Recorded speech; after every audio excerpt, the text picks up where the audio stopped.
akka Bariyaaqos nan jajadha. Daawit abbaan ishee akka faarse maqaa ishee uumamarra ol kaase. Waa'ee dubaroo nan dubbadha akka Bariyaaqos nan jajadha.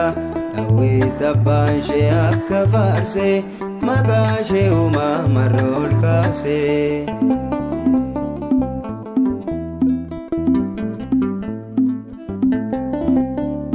Baay'isuuf miti xiqqeessuuni mataa koos gadi qabachuuni.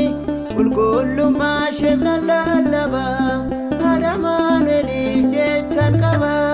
Waa'ee dubaroo nan dubbadha akka Bariyaaqos nan jajadha. Daawit abbaan ishee akka faarse maqaa ishee uumamarra ol kaase.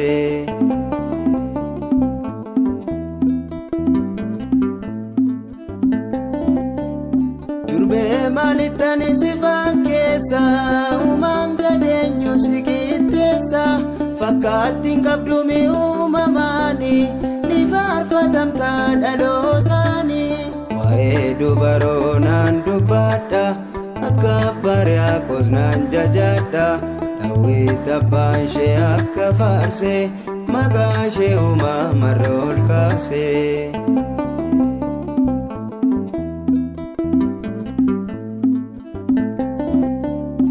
Riqaa Yaaqoob lafa samii gammadii ati yaa Maariyaami. Gabri'eelitu si kabaje akkuma Waaqni siif ajaje. Waa'ee dubaroo nan dubbadha akka Bariyaaqos nan jajadha. Daawit abbaan ishee akka faarse maqaa ishee uumamarra ol kaase.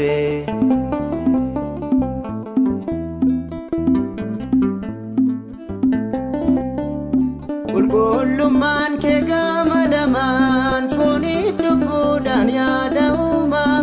Odaan deebi'uu shakkiin qabu ansi leellisuus hin dadhabu.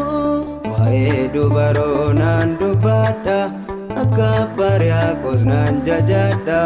Daawit abbaan ishee akka faarse maqaa ishee uumamarra ol kaase.